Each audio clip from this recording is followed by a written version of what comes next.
Hey friends, what's up? Welcome back to Babylon Talmud. Today we're studying Daf Chavav, Daf 26 of Masechta Rosh Hashanah. Friends, today we talk about shofars. Yeah, shofars, like ram's horns.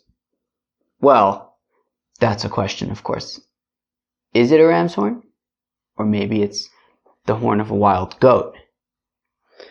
So we're going to start on Daf Chavav Amud Aleph at the Mishnah about 7 lines into the page. Alright, that sounds nice. That all of the shofars, all shofars are kosher. Alright? Chutz mishal parah, but you can't use a cow's horn. Okay? Because that's not a shofar, it's a keren. Alright? Rabbi Yossi says, Rabbi Yossi says, wait a minute. All shofars are called a keren. It says in a pasuk in Yoshua, it says, and it will be when they blow on the horn of the ram. So we see even a ram's horn can be called a keren. So Rabbi Yossi says, I don't understand what's the big deal about a cow's horn being called a keren. I mean, even a shofar is called a keren. All right. In fact, the Gemara, Shaper come Rabbi Yossi. So the Gemara says, wait a second, Rabbi Yossi makes a good point. Like, I don't understand. The rabbis are saying, the Chacham are saying that you can't use a cow's horn because that's a keren. But all horns are kerens. So Rabban call shofarus, ikru shofar vikru keren, depara keren ikri, shofar lo ikri. Oh. So the Gemara answers, well, what the rabbis are saying is that shofars are, sure, they're called kerens, but they're at least also called shofars. The thing is that a cow, its horn is only called a keren. It's not a shofar. We need a shofar. So therefore, it's got to be like a ram's horn or something like that. It's got to be something that is at least called a shofar. A cow's horn isn't called a shofar. Let's go weiter. The pasuk says, "Bechor shoro hadolo v'karnereim karnav." Okay, so you have the firstborn of a ox, and it's a lot of splendor and also kerens. All right, it's a pasuk in the context of Yosef. In the brachas of Moshe Rabbeinu at the end of in Parshas what's the last parsha in the Torah called? Vizos HaBracha. All right, fine. So we see that cows have kerens. All right, Rabbi Yossi Amalach. Now Rabbi Yossi will reply to you, Depara nami ikri shofar. Now Rabbi Yossi says, wait a second. The horn of a cow is also called a shofar. The pasuk says, "V'sitav laHashem shor par," and it'll be givaldik to the Eibishter like a shor par, like a ox cow. Im shor lama par, vim par lama shor. So if it says ox, why does it say cow? If it says cow, why does it say ox? Ella, my shor par shofar. All right, you see what happened there? Like shor par is like shofar, I guess. So we see that like. The drasha is that the horn of a cow is also referred to as a shofar. Whereas the rabbis would reply and say, no, that shor par thing is not saying that the horn of a cow is called a shofar. Rather, could Rav Masna, they'll say like Rav Masna, Damar Rav Masna, my shor par. What's the deal with the shor par? Shehu gadol kipar. Okay, that it's as big as a cow. Okay, that sounds nice, but not necessarily a shofar. So, what do we see? So we see that according to the rabbis, you have to use, let's just say this. Well, yeah, you have to use a shofar. You can't use a cow's horn because that's called a keren. And now, even though, the ram's horn is also called a keren, but at least it's called a shofar. The horn of a cow is not called a shofar ever. Now, Rabbi Yossi says not so fast. Because actually there's a drasha from which we learn shor par means shofar, that the horn of a cow is actually called a shofar, whereas the rabbis learn out a different drasha from that. They don't learn out that shor par means that the horn of a cow is called a shofar. Ula Omar says Ula hainu taima derabanan. So Ula says that this is the reason for the rabbis, that this is why the rabbis say that you're not allowed to use the horn of a cow. Rav Chizda, like Rav Chizda, the Amar Rav Chizda, says Rav Chizda, Mipnei ma ein kohen gadol nichnos bebigdei zav, lifnai v'lifnim, lavod avoda. how come the Kohen Gadol does not wear the golden garments when he does the service in the Kodesh Kodashim on Yom Kippur? Interesting that this didn't come up in Masechta Yoma. At least, I don't know. I don't remember it coming up. I feel like this would be a very appropriate thing for Masechta Yoma. But anyways, Rav Chisda says, how come the Kohen Gadol, when he does the avoda in the Kodesh HaKodashim, remember when we learned about that in Masechta Yoma? How come he doesn't wear, his golden garments? Right? Wouldn't that be appropriate? Wear the most mechubad clothing that you have? If you she'ein kateger, nice is seneger. Because the prosecutor does not become the defender. The prosecutor does not become the defender. Wow, this was like a kind of thing that I remember learning in like elementary school. They would say, this was like the example I remember from like elementary school. Like if you have a guy who's coming to prosecute, say that, Ruvain killed Shimon or something, you shouldn't show up with blood on his hands and now he's got to say, wait a minute, you're convicting him of killing, but what's the deal with you? So anyways, the point being that if you're coming to a court case, you kind of don't want to put yourself in a defensive position. And therefore, the Kohen Gadol does not really want to be reminding God of the Cheda Egel when he goes to do the avoda in the Kodesh HaKodashim. And therefore, the Egel was, of course, the golden calf that they built by Har Sinai. So he doesn't want to go in with gold, reminding God of the Cheda Egel. Vilo, but one second. What's the big, why are we concerned about the gold over here? V'ha'ika dam par. But what about the fact that part of the avoda on Yom Kippur is the blood of the cow, and isn't that cow going to be reminiscent of the Cheda Egel? So ho v'ishtini ishtini.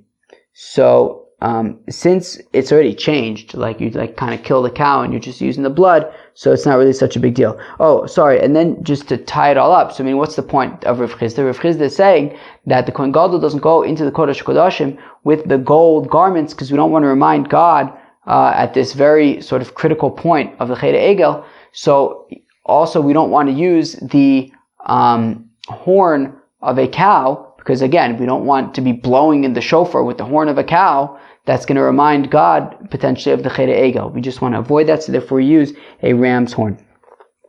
Va'ika aron v'chaporos v'chruv. What about the fact that you have the aron, right, in the Kodesh HaKodashim, and the kaporos and the kruvim that are on it? Kilu, that's all gold. So what about the fact that there's gold in the Kodesh HaKodashim while the Kohen Gadol is doing the avoda itself? So, chote bal yakriv ka'aminun. Yeah, but what we're saying is that we don't want the Kohen Gadol to be sort of bringing in gold, right? Meaning the aron is already there, the kruvim are already there. Okay, fine, so they're already there. But the Kohen Gadol, who's executing the avoda, the one doing the avoda in the Kodesh HaKodashim, we don't want him to be sort of bringing in gold. The gold that's already there, fine, so memela, fine. But we don't want the Kohen Gadol sort of introducing gold of his own accord with him in the Beis Hamikdash, in the Kodesh HaKodashim during the avodah of Yom Kippur. V'ha'ika kafu machta. But what about the fact that the Kohen Gadol is bringing in the spoon and the shovel when he brings the incense, and that's gold? So chote bal yisnoi ka'aminun. It means that we don't want him to be wrapping himself in garments and making himself beautiful with gold. Sure, if there's golden, klei sharis that we need, so fine. But he shouldn't be adorning himself in gold when he goes into the Kodesh HaKodashim. But what about the fact that the Kohen Gadol on Yom Kippur, as we learned in Masechta Yoma, he changes his clothes 5 times. So certain activities he does in the Big Day Lavan, in the white garments. But certain activities, for example, the Talmud Shel Shachar, he does wearing if I'm not mistaken, he does wearing the regular Big Day Zav. So what about the fact that when he does those avodas, he's wearing the Big Day Zav? So mi bifnim ka'aminun. So we're saying, well, we're really only concerned about when he's in the Kodesh HaKodashim. In the Kodesh HaKodashim, we don't want him wearing the gold. Outside the Kodesh HaKodashim, he can wear the gold. Shofar nami mivachutzu. Yeah, but the shofar he's not blowing shofar inside the Kodesh HaKodashim. He's blowing shofar not in the Kodesh HaKodashim. And therefore, so, if we're only concerned about ein kateger naisa seneger in the Kodesh HaKodashim, well, you're not blowing shofar on Rosh Hashanah in the Kodesh HaKodashim, so what should be the problem with using a cow's horn? So came to lizikarunu kibifnim dami. And for the Gemara, well, yes, but since the whole point of the shofar is to remind God about us, to judge us favorably, so that that's reminiscent, similar to the avodah of the Kohen Gadol inside of the Kodesh HaKodashim, to the extent that these are very sensitive times, right? The Kohen Gadol doing the avodah in the Kodesh HaKodashim, that's like there's like a lot riding on that time. It's coming so that we can get like forgiven and stuff.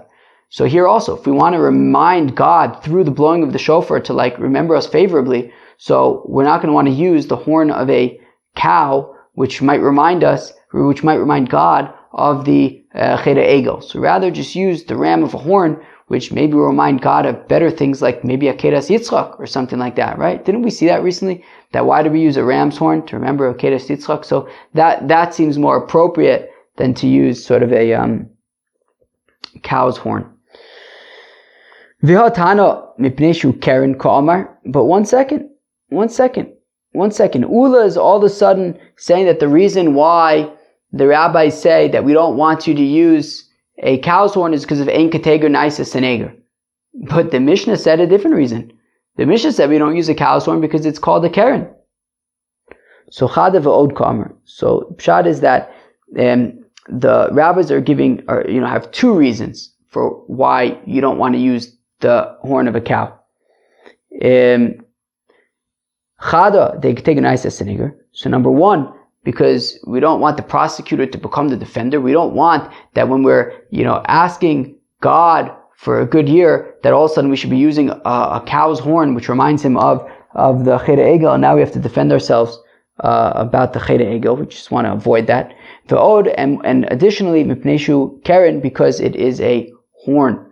Rabbi Yossi Amalach, whereas Rabbi Yossi will respond to you, to Kamert in Kateger Naisis Soneger, the point that you made about in Kateger Naisis Soneger, the prosecutor doesn't become the defender, that we don't want to use a cow's horn to bring our remembrance before God. So look, the in Kateger Naisis Soneger thing is specifically the avodah of Yom Kippur in the Kodesh HaKodashim. This is you're blowing the shofar outside of the Kodesh HaKodashim. It's not that big of a deal. You can use a cow's horn. With the Ka'amart, now what you mentioned, Mipneshu Keren, because the cow's horn is called a Keren. Kol shofars namriku Keren. All shofars are called a Keren after all, according says Rabbi Yossi, and therefore Rabbi Yossi does not have a problem with using the cow's horn. Abaye Omer, Hainu Tamayu D'Rabbanan. Abaye says this is why the rabbis say to avoid a cow's horn. Shofar Amar Rachmana v'lo shnayim v'shlosha shofaros. That the pasuk says that the Torah says to use a shofar, singular, not multiple shofars. V'had para kevin dekoi gilde mischazik shnayim v'shlosha shofaros. Whereas the cow's horn, I don't know. Apparently, cow's horns they grow like layers on it or something. I don't know. Anybody know about this stuff? Apparently there's like layers on cow's horns or something. So it's almost like it's like multiple horns, and we don't want multiple shofars. We want just one shofar. But one second, the rabbis already explained why they say not to use the horn of a cow, because it's called a keren. So Chadav Od Ka'amar, so Abaye says no, there's two reasons. So Kilu Chadav, the shofar Echad Amar Rachmana v'lo shnayim v'shlosha shofaros. So reason number one is we don't want you to use a cow's horn because we want you to use one horn, not multiple horns. V'od, and more so Mipneshu Keren, because the cow's horn is called a keren, we're looking for a shofar. Rabbi Yossi Amalach, and Rabbi Yossi will respond, the argument that you make that the Torah says one shofar and not multiple shofars, well, since all these shofars, these multiple shofars that you're talking about, the layers on the horn of the cow, since they're all ultimately connected to each other, so then it's really just one shofar. And if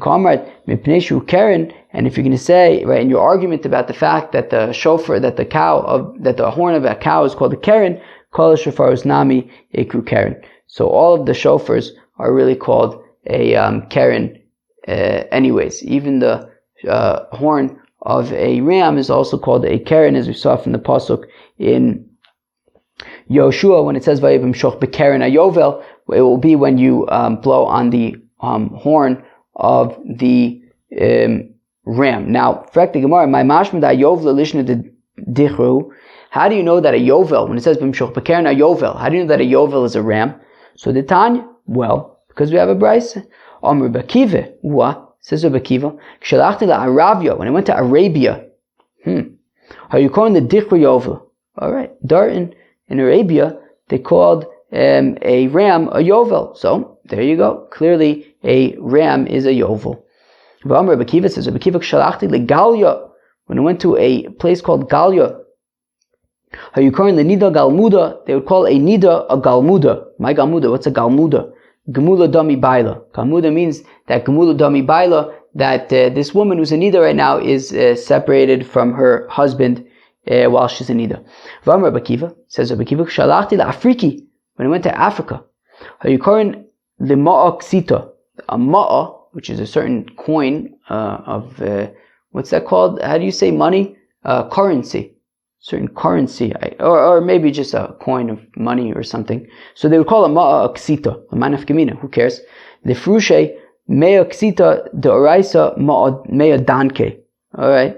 Well, when it says mea ksita, that Yaakov Avinu, that he bought this the land that he was living on for 100 ksita, so it's talking about I don't know, it means like mea danke or something. I guess if you know that a ma'a is a ksitas, then you can kind of understand the pasuk by Yaakov Avinu, that he bought the land that he was living on from 100 ksita.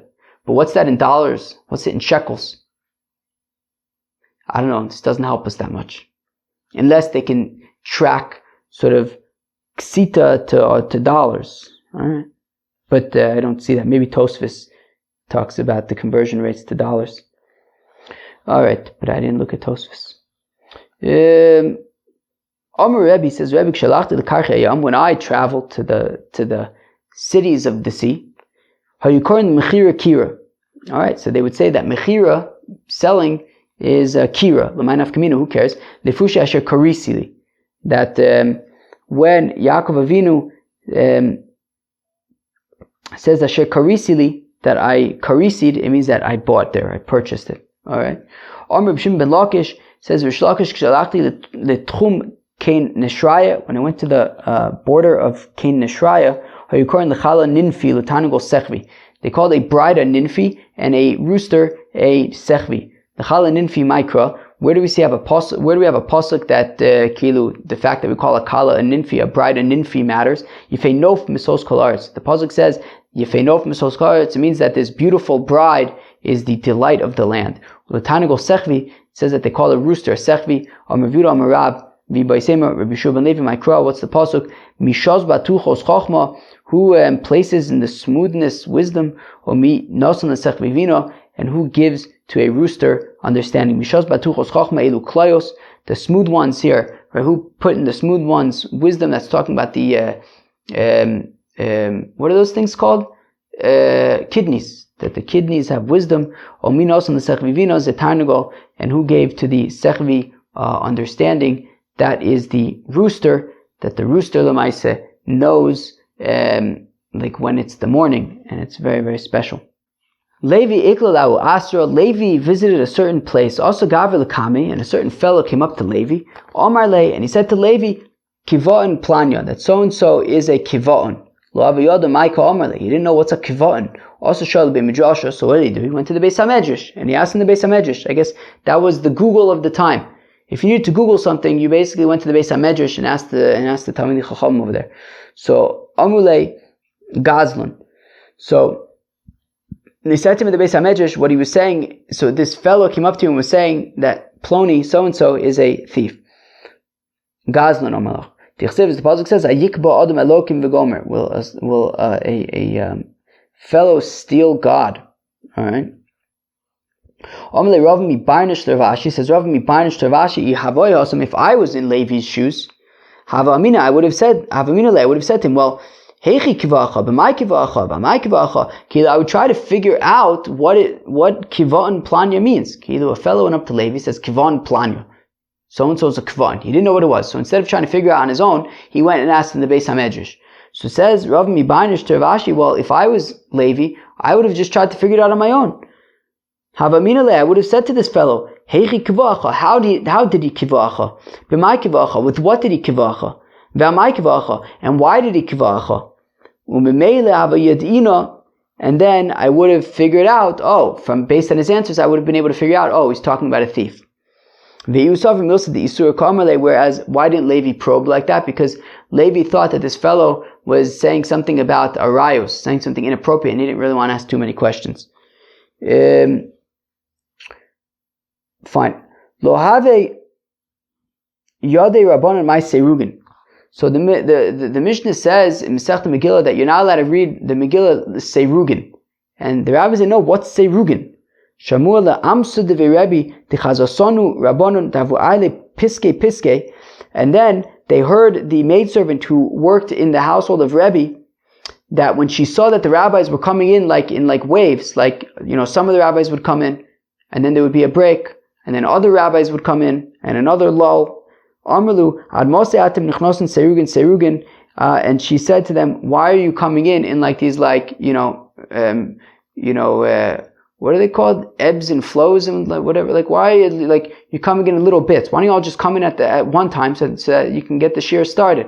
So then they realized that, that's what that means. Don't read a little bit of the Megillah and then stop, and then read a little bit more and then stop. Don't do that. The rabbis didn't know what chaluglogos were. What are chaluglogos again? Now I'm forgetting what they are, and I didn't write it down. It's chaluglogos. Or I don't know. 1 second, let me look it up. 1 sec. Yeah, there's no way I was going to remember that. Purslane. All right. So the rabbis didn't know what chaluk logos were. So Yom Echad Shemuel Amsa de Rebbe, and then one day they heard the maidservant in the household of Rebbe, the chazis lau gavro the mivader parpachine, and she saw a certain fellow was scattering purslane amrle. She said to him, "Ad mosei atem mefazer chagluglogeich." Oh yeah, I said that right. She said, why are you scattering chagluglogeich? And they realized, chagluglogeich is purslane. The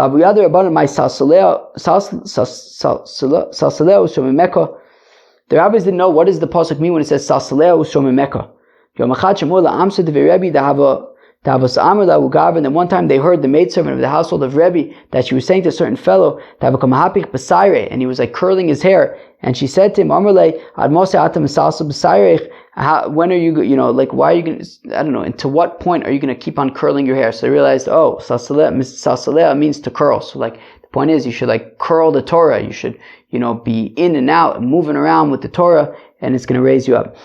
And be very involved in the Torah. The rabbis didn't know what does the pasuk mean when it says that I'm going to be taitesia with the taite of hashmed. So and one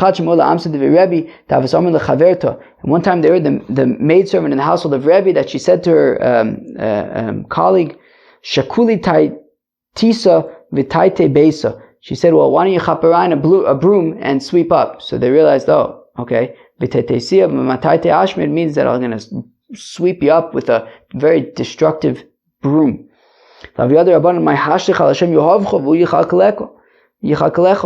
Right? The rabbis didn't understand. What does the pasuk mean that throw on the Eibishter your Yehovcha and then he'll take care of you? Rabbi Bechana says, Yom Echad have a azlina behade awutaya. One time I was traveling with a certain Arab merchant, have a darina tuna, and I was carrying a load. And he said to me, Shkol Yehovech ushdiag maloi. Why don't you take your load and put it on my camel? So Rabbi Chana realized, I guess Yehovcha means your load. Throw on the Eibishter your load, and he will take care of you. Friends, new Mishnah. Shofar shel Rosh Hashanah. So the shofar that we blow on Rosh Hashanah, shel yoel poshit, it's a straight shofar, and it comes from a wild goat. Ufib mitzubazav, and the Gemara is going to explain, but Pashtus is right now in the Mishnah that the mouthpiece is of gold, v'shtei chatzotzis min atzdodin, and they would blow the shofar, and on either side of the shofar blower, at least in the Beis Hamikdash, so there would be the chatzotzris on either side. All right, shofar mayruch v'chatzotzris mekatzris, and then the shofar blast would extend longer than the blast from the chatzotzris, the trumpets. Shemitzvah sayom b'shofar, because after all, the mitzvah of Rosh Hashanah is the shofar, not the trumpets. So there would be the shofar, which was a straight shofar coming from a wild goat, and the shofar would be blown in the middle, and on both sides, on either side, was these trumpets, and they would blow them all together, and the shofar would kind of outlast the trumpets, so that you would sort of hear the shofar at the end, because that's sort of the main event on Rosh Hashanah. V'tanios. Now on fast days, on public fast days, which we're going to learn about in Masechta Tanis, that we're going to start learning in around a week. So on public fast days, they would blow the trumpets. So b'shal zcharim kfufin, and together with the trumpets, there would also be shofars. So the shofar for the public fast days was from rams kfufin, and it wasn't straight; they were bent, kind of like the shofars that we use.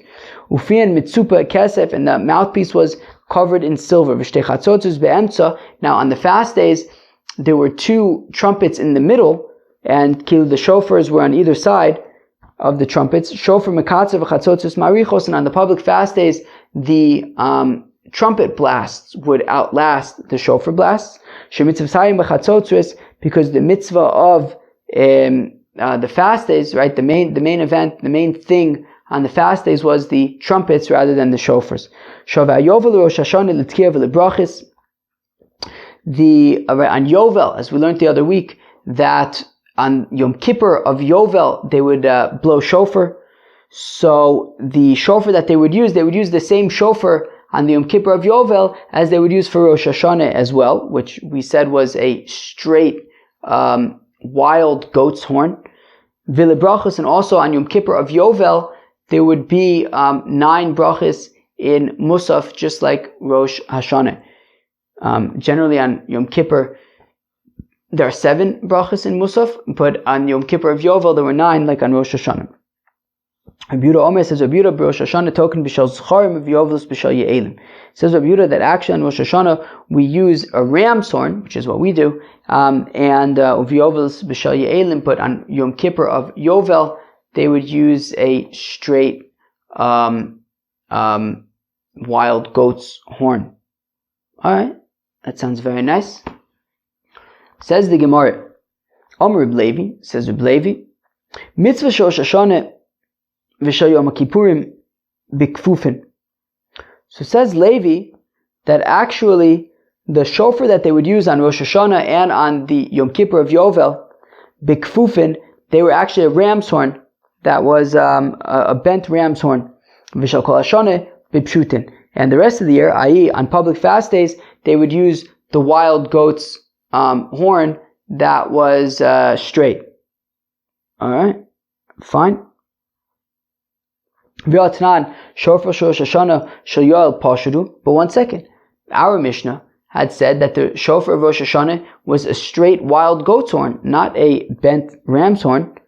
So the Amr ki atano. So Reb Levi says basically like Rabbi Yehuda. The Tana is we learn in the Brayso. Rabbi Yehuda Omer says Rabbi Yehuda Rosh Hashanah. Are you talking b'shal zcharim kfufin? That in Rosh Hashanah they would use the a ram's horn that was bent. V'yovelus b'shal ye'elim, and in Yom Kippur of Yovel they would use a straight wild goat's horn. V'lei me'ilchs like Rabbi Yehuda. Why doesn't Reb Levi just say it? Halachas like Rabbi Yehuda, right? Meaning Levi says that on Rosh Hashanah they would use a ram's horn. So why doesn't he just say that the halacha is like Rabbi Yehuda? Because that's what Rabbi Yehuda says, that in Rosh Hashanah use a ram's horn. So answers the Gemara,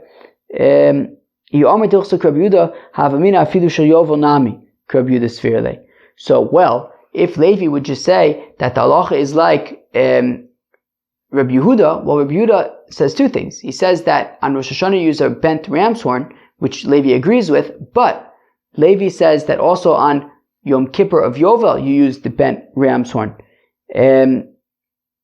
Whereas Rabbi Yehuda disagrees. Rabbi Yehuda would say that on Yom Kippur of Yovel you would use a straight wild goat's horn. So therefore, Levi had to specify that on Rosh Hashanah and on Yom Kippur of Yovel you use a bent ram's horn, not right. And even though he agrees with Rabbi Yehuda with regard to the bent ram's horn on Rosh Hashanah, Rabbi Yehuda would say that on Yom Kippur of Yovel it would be a straight wild goat's horn, whereas Levi says no, even on Yom Kippur of Yovel it would also be a bent ram's horn. Alright, that's very nice. What's the machlokas between the Tanna Kama and Rabbi Yehuda? How come the Tanna Kama says that in Rosh Hashanah you use a straight wild goat's horn, and on Yom Kippur of Yovel you use a bent ram's horn, whereas Rabbi Yehuda says vice versa? So, Marstov Rosh Hashanah kam de chayiv inish daite tvei maile uvim kippurim kam de poshet inish daite tvei maile. So Rabbi Yehuda assumes that on Rosh Hashanah you want a person to be like humbled and bending himself over and submitting himself to the Eibishter. So therefore we use a bent ram's horn to signify that we should be bent over on Rosh Hashanah. Whereas on Yom Kippur, I guess, you don't need that, and you can be kind of straighter. So you use the straight wild goat's horn.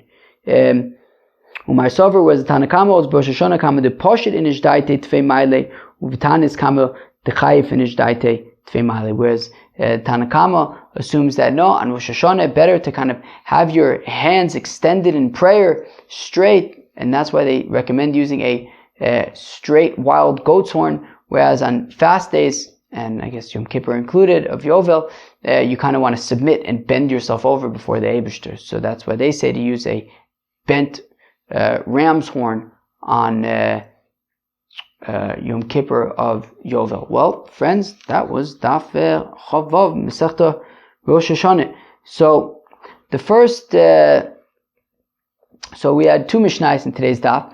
The first Mishnah says that according to the Tanna Kama, you can use any kind of shofar on Rosh Hashanah, no problem. Just don't use the shofar from a cow. Don't use a cow's horn. Whereas Rabbi Yossi says you can even use a cow's horn. We tried to understand why. So the Mishnah had said because the horn of a cow is called a keren. Now Rabbi Yossi points out that yes, but all shofars are called kerens. So the Gemara had said, well, yes, but other shofars are called shofar as well as keren, whereas the cow is only called a keren. And Rabbi Yossi disagreed and said, actually, you can make the argument from shofar, that's also a, even a cow is also called a shofar. Okay, then we saw the opinion of Ula, based on Rav Chizda, who says that the Kohen Gadol on Yom Kippur doesn't wear the big day Zav inside the Kodesh Kodashim because Ein Kateger Naisis and Eger, that the prosecutor doesn't become the defender. So here also we don't want to be using for the shofar a cow's horn, because that's reminiscent of the Egel Azav, which was a cow. So Zeu. And okay, fine. And then we also saw the opinion of Abaye, which is that, well, it says shofar, which is singular, and as opposed to a cow's horn, which kind of like grows in like layers of stuff. So it's like multiple. All right. Then we saw the opinion of the Tana. We saw another Mishnah where we said that Davka on Rosh Hashanah you use a straight wild goat's horn, and on Yom Kippur of Yovel you use a bent ram's horn. No, I'm sorry. The Tanna Kama says that both on Rosh Hashanah and on Yom Kippur of Yovel you would use a straight ram's horn. You would use a straight wild goat's horn. Okay. Oh, I'm sorry. I made a mistake there at the end. Sorry. Both on Rosh Hashanah and on Yom Kippur of Yovel you would use a straight wild goat's horn. But on the fast days you would use a bent ram's horn, whereas Rabbi Yehuda says no, on Rosh Hashanah you use a bent ram's horn, and on Yom Kippur of Yovel you use a straight wild goat's horn. And Levi says that both on Rosh Hashanah and on Yom Kippur of Yovel you would use the bent ram's horn. Well, there you go. Friends, that was Daf Chavav, Masechta Rosh Hashanah. Hope you enjoyed. Cheers.